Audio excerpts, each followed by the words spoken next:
This is Chicago. Doors open on the left at Chicago. Welcome to Chicago. Welcome to Chicago. Welcome to Chicago. This is Chicago. Doors open on the left at Chicago. Welcome to Chicago. Welcome to Chicago. We're back in Chicago. We're in Lincoln Park at the TECALITLAN Mexican bar. Was it Margarita and Taco Bar? Yes, sir. It is great location. It is starting to fill in as people are starting to walk in. But yeah, we are live in Chicago for the Chicago Bears Packers pregame. And Ivan, I know you're nervous. I'm not nervous. I got faith in my Chicago Bears. And we're gonna have a great time here. We got cold beer. Oh, I mean, anytime you get the beer, I'm good. Yeah, we're good. Right. But, yeah, I am nervous. You know what I mean? And it's good nerves because I feel like this is a position we haven't been in a while. And regardless of what the chatter has been up north, I feel like the level of confidence or the level of anxiety has been low, definitely, but the level of confidence has been just steady here in Chicago. I don't think any Chicago fan or Bears player, which is more important, is taking this game to the head, right? No, not just lightly necessarily, but just to the head, where it's like it's overblown, right? Where it's they're taking it 1 week at a time. They're consistent with that. That's what they've been preaching every single week. Right. And I feel like this week is just the same thing. Keep that same type of mentality 1 week at a time, one play at a time, one opponent at a time. Just keep that steady focus. And I think the Chicago Bears are doing just that. Now, if we do want to talk about the chatter up north, it's been a lot more prevalent than I've seen in recent years. The amount of shit talking that I've heard from Packers fans, media. Oh, they came out of their cheese. It came out of nowhere, and I was like, man, I would think that they would be a little less vocal about it because of hey, like the situation is pretty important here, but it just seems to me like they're a little overconfident in what they think they're going to do here today.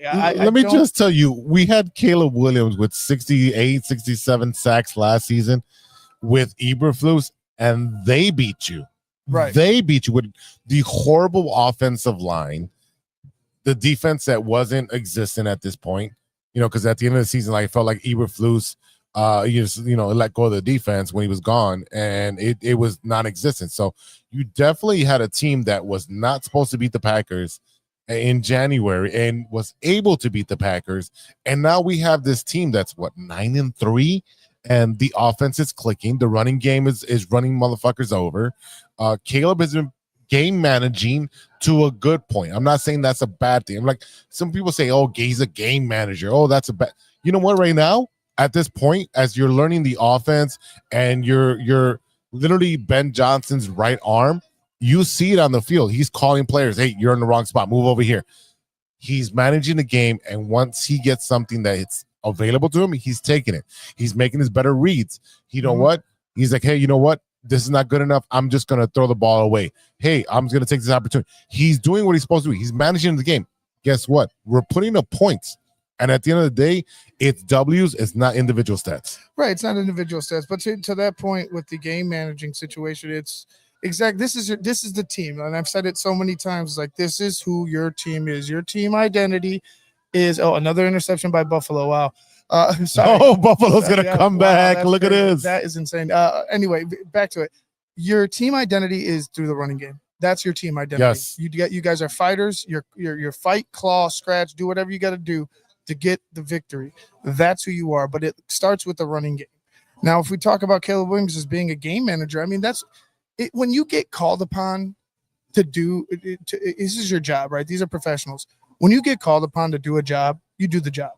Right. Like if Caleb's getting called upon to throw 50 times, Caleb's going to throw 50 times. If he gets called upon to just game manage, he's going to fucking game manage. How many times we were complaining about last year? Like, oh, he's playing hero ball. Right. He's running around like a 2-year-old with a fucking chicken wing in his mouth. Right. Yeah. And it's a lot less now this year than what it was last year. So you're seeing the progression. You're seeing the game slow down week to week for him.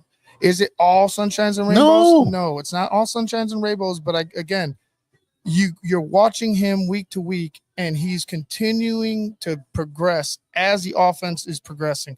Now, we're going to talk about, hitting open receivers. You want to talk about drops and stuff like that. Those things are definitely critical to taking this offense to another level. And you heard Ben Johnson this week talk about it. But again, when he's handling the situation, it seems like there's no situation that is too big for Caleb Williams. Mm-hmm. So I would just say, as you're watching it progress, going into this year, we didn't expect 9-3. We're blessed with 9-3. Your quarterback is still developing. This offense is still developing. Take it as that.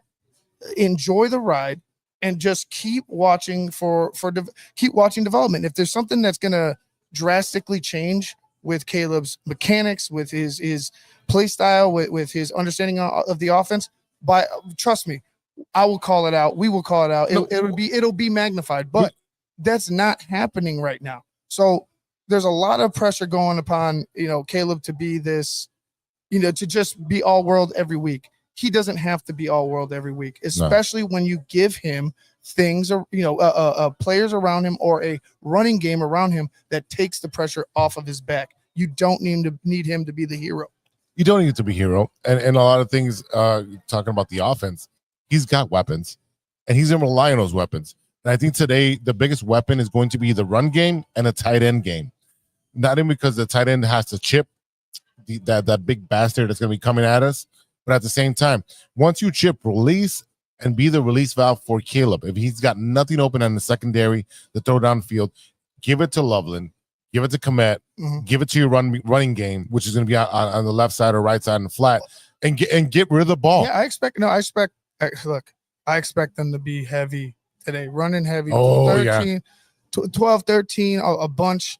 I expect them to be running heavy, big personnel out there throughout the game. Now, when it comes down to the tight ends, I feel like this might be their game, right? Both of them. Mm-hmm. I think. Yes. I have a feeling Cole Kmet and Loveland will be the X factors in this game. And even if Smythe comes in as playing a role as a fullback or playing that third tight end role or whatever, what have you, the tight ends will be the difference. I feel it will be an X factor. I won't say the difference. It will be an X factor in today's game for the Chicago Bears. Now, remember, Green Bay's without their number one receiver, which is at tight end, right? And Tucker Kraft. Unfortunately, he was hurt and he's out for the year. But you can't underestimate how many times I've seen a Bears team not utilize a tight end and end up on the opposite end of a victory. So I would say today's the day that you see that 12-man Ben Johnson philosophy being used, and both tight ends eat. Yeah, they're definitely going to eat. Quickly, we're going to get Steven here in a quick second once he logs in. But the injury report, Rome Odunze is out with a foot. You got Tyreek Stevenson out with a hip. You got Ruben Hippolyte out with a shoulder. You got Andrew Billings out with a concussion, but he looks like he will be playing. TJ Edwards is back. Jalen Johnson is back. Manungai, my guy, is back. Manungai. Yep, you got to do that. Dominic Robinson is back in the mix, and so is Nua Sewell. So our linebackers are back, and that's a great thing to have because those guys who stepped in the last couple of weeks have been showing out, have been stepping up, next man up mentality, have been taking care of business. The secondary, same thing. Those guys have been taking care of CJ Johnson. Now we got options on defense where you can mix and match based on matchups and on coverage. Right. And it makes me excited to see what is going to come to Dennis Allen's got a lot to cook with. To the front. Dennis Allen has, now he has more starters to cook with. Let's see what happens, and especially in the secondary. Now that you have both linebackers and Gordon and Johnson back. Mm-hmm. Unfortunately, Stevenson is out, but Nahshon Wright, right man at the right time. I expect Nahshon Wright to continue what he's been doing with this breakout year that he's had. Nahshon Wright, I got to give him the the flowers that he deserves. You got to give Byard and his flowers, because you got to re-sign Byard. To be honest with you, I gotta sign him. And I know he's even mentioned he would do whatever it takes to, like, in his contract to stay here in Chicago. Mm-hmm. So I'm like all for it. I'm like, keep that. That is a leader. Not only a leader, a playmaker that you can't afford to lose at this point in time. I know you're growing a locker room, you're growing a culture. That's a culture guy that you can't just get rid of and expect somebody else to replace, because you see what he's been doing, influencing the secondary, influencing that defense, influencing the game, that definitely changing the tides of the game. So a guy like Kevin Byard is somebody that it should, and I guarantee you will, be a Chicago Bear moving forward. Let's go ahead and bring in our guy, Big Steve Edwards. There he is. There he Big is. Steve, What up, Big Steve? What's up, man? What's going on with y'all? Man, I thought you were coming for the margaritas and the amazing Mexican food here, bro. Oh, man. I woke up this morning, and I saw all that snow. He said, hell no. I was like, what the fuck is going on out here? It's Chicago, man. You played in this driveway that I would have to shovel. I was like, man. See, he didn't have to shovel when he was playing, though. You know what I mean? Like, he didn't have to shovel when he was playing. They had people for that. So yeah, nobody. That's all my work today now. So yeah, I was like, man, I didn't know. As we got closer to the show, I was like, I could have went out. I wanted to grab a pizza. I was like, it ain't that fucking bad out. But when you're looking outside your window, when you first wake up, you're like, it looks like the end of the world. Oh yeah. But then when you get out in it, you're like, this shit ain't that bad. So, no, it was a dusting. Yeah. It was a dusting. Yeah. It's not so bad. But it looked like you guys are straight over there, got the big old beers. Oh, yeah. Well, funny enough, they serve Casa Humilde where we just came from. They serve it here. Oh, for real? Oh, yeah, they got that. They got Pacifico. They got Revolution and Modelo and some other 2 beers. But this is a tequila margarita bar. So we are going to definitely have some tequila. And then at halftime, we're going to talk with one of my friends who is bringing a mezcal from Mexico into the U.S. market. And he's going to be talking with us and serving us some free mezcal. So you missed out, Big Steve. I know. I missed out on Blanton's last week. I missed out on. Yeah, you're 2 for 2, man. 2 for 2. 0 for 2. 0 for 2. 0 for 2. 0 for 2. 0 for 2. 0 for 2. Yeah, 2 for 2. Well, Steve, like I said, I got the collection, so I'll pick out of my million bottles here. Right. Steve, let's go ahead and jump into this game, man. Yes, because it's been and I was telling, we were just talking how much more vocal the Packers side has been in this game as opposed to any other game that I could think of for a long time. And it doesn't feel like it to me, it doesn't, rub off as confidence. It rubs off as desperation. It rubs off as concern, right? Yeah. When you want to fake the funk, you go ahead and hide behind a big chest. So that's kind of where I think some of these Packer fans are. What do you think about this game? How did the Chicago Bears go up to Lambeau Field and get the victory today? Well, first, let's talk about all the talking coming out of the Packers side. And Michael Parkin said we're disrespectful. Well, the Packers have been disrespectful to Chicago and Chicago Bears fans for the longest. So right. If we want to look at disrespect, the chatter from there. When you got a threat coming, and we're just in the beginning stages, and if this is what the beginning stages of what Chicago is headed towards, then yeah, I would be scared too, and I might be chatting and trying to instill my they have had a level of dominance over us, so I would still be chatting it up, because you'll see this, like when a team is coming, any sport.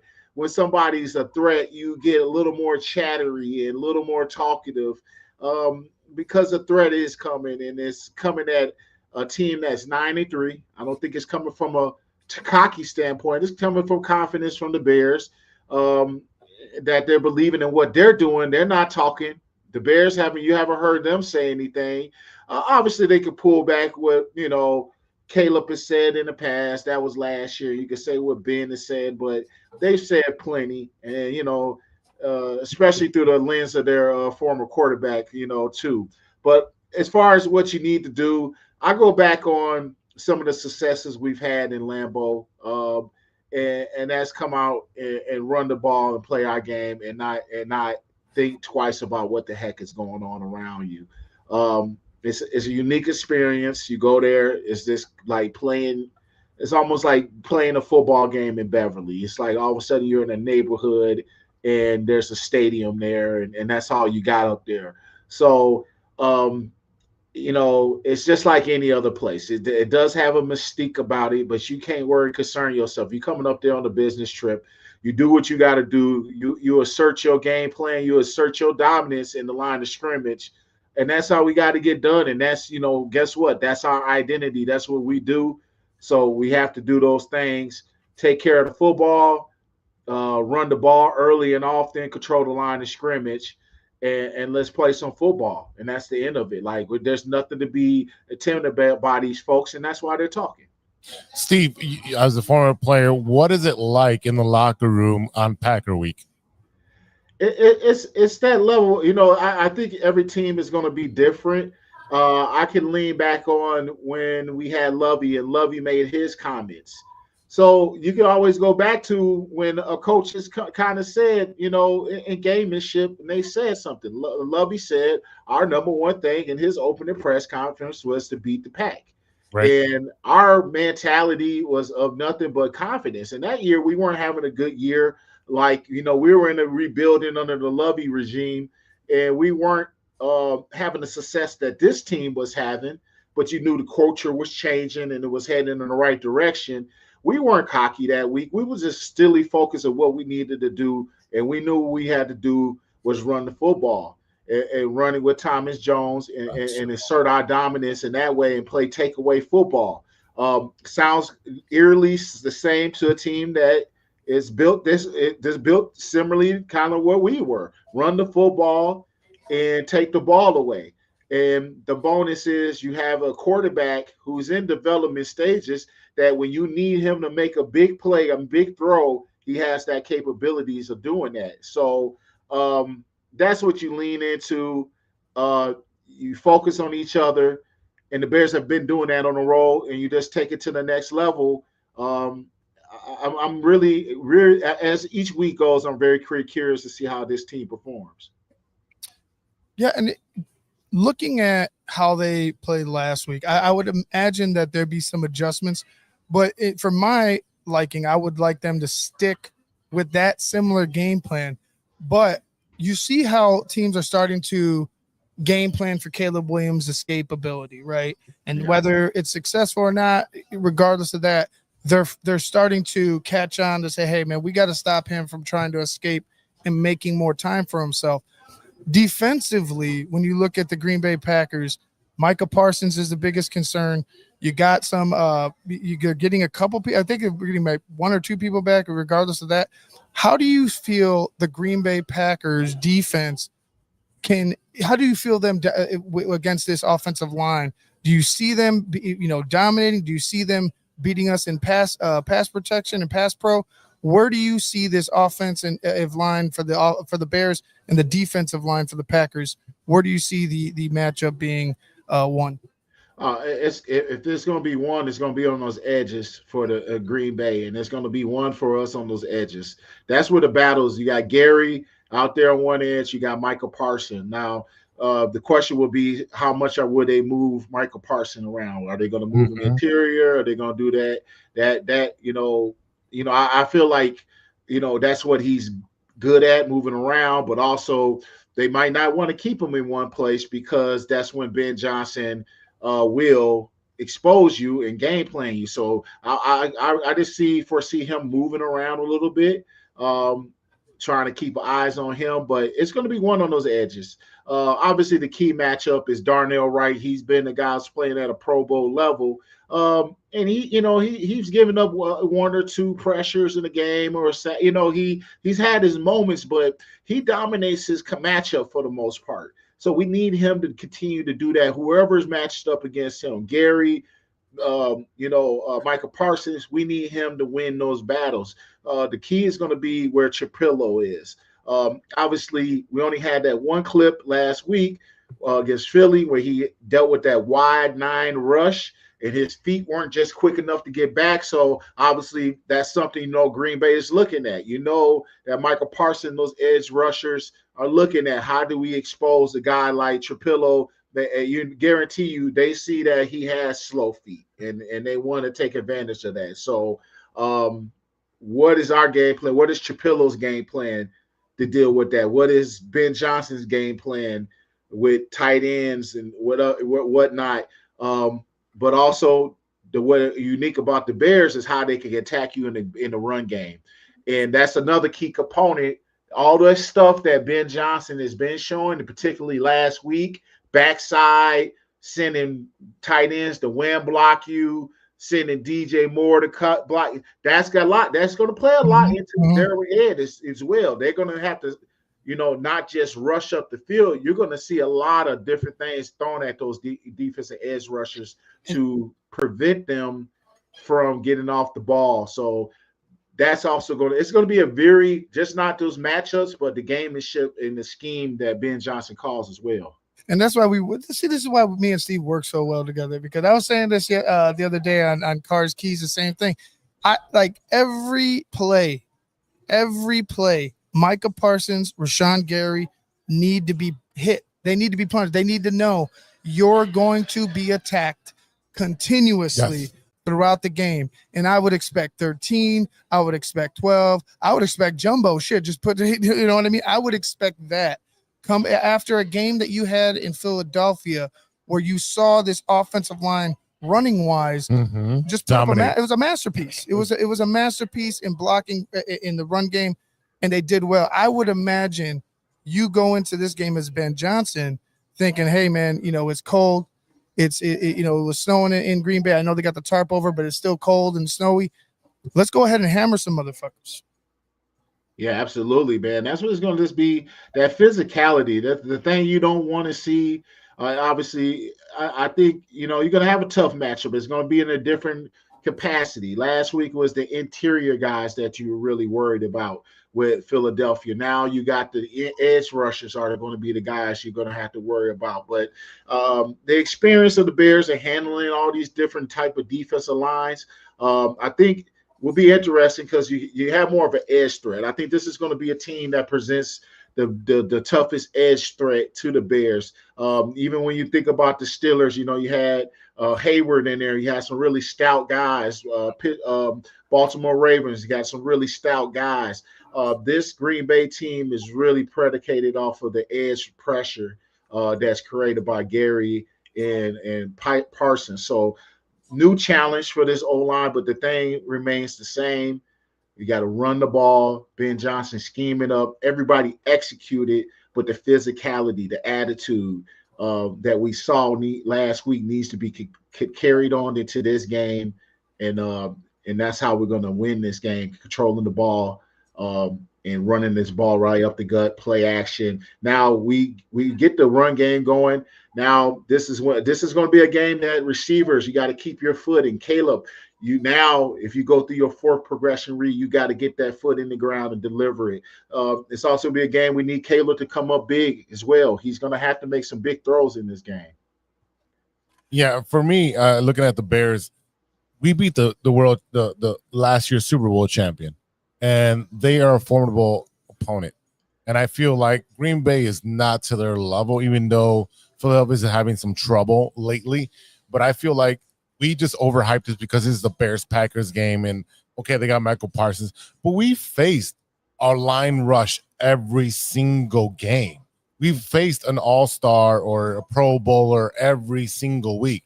So I feel like for Ben Johnson, this is just another day in the offense of scheming a way of getting someone to be using their over-aggressiveness and use it to our advantage. And we talked about it before you jumped on, Big Steve, is that the tight ends are going to have a large role in this offense this week, whether it's chipping and then releasing and being a safety valve for Caleb Williams.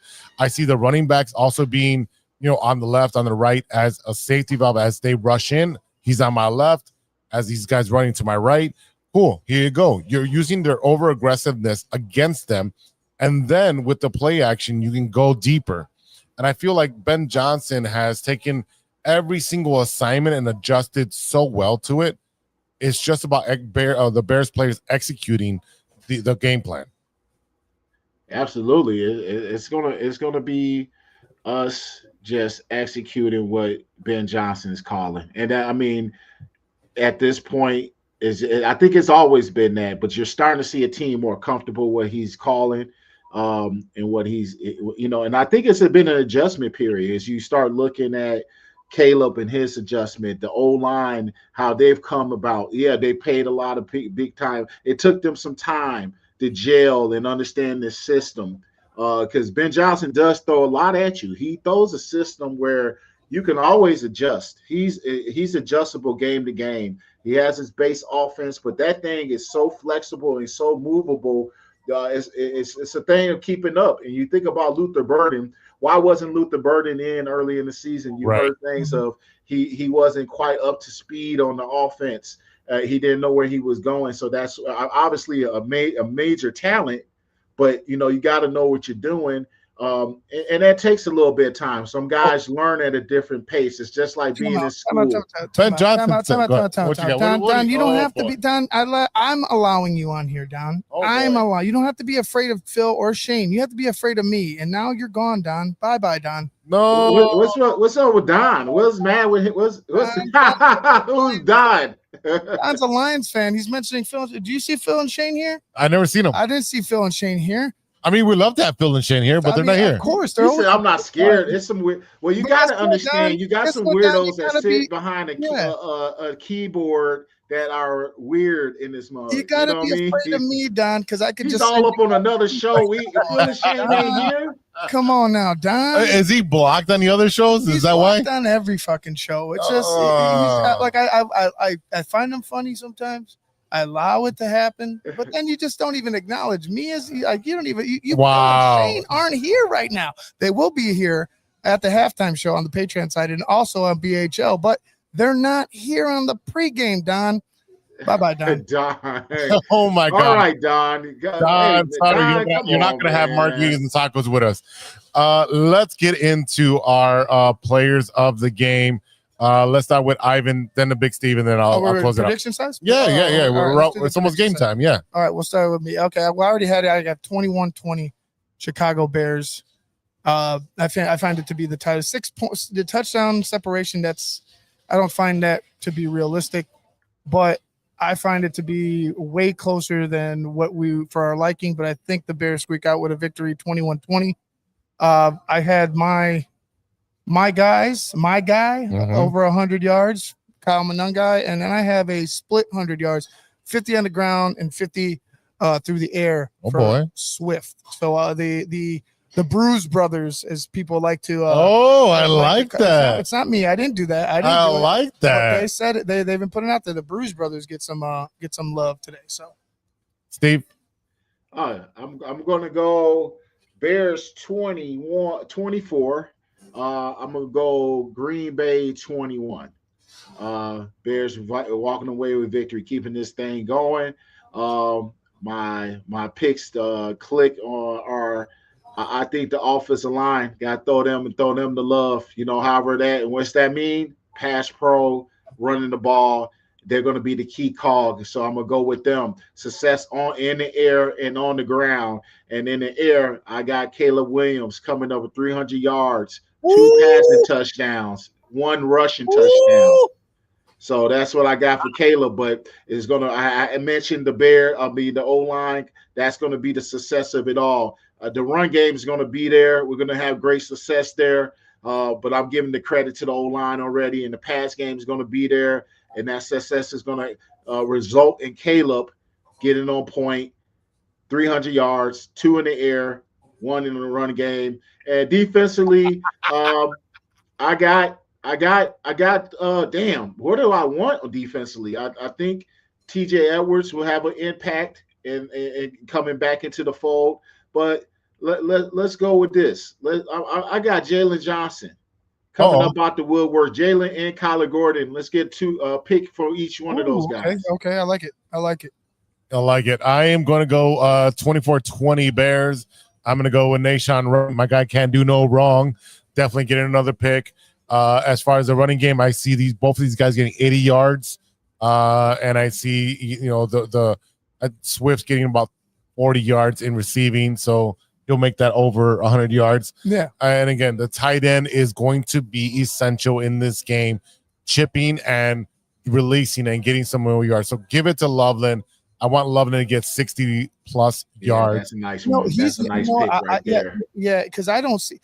Because you look at Colson Loveland, and we've been talking about it on TTNL, and Shayne was the most vocal. Said it's like he's done being upset, and I'm done being upset. I think we're all accepting that Colson Loveland is a good player. Yes. Now, if we want to talk process, that's a different story. But regardless of that, we don't have to be upset about the process because the guy is performing.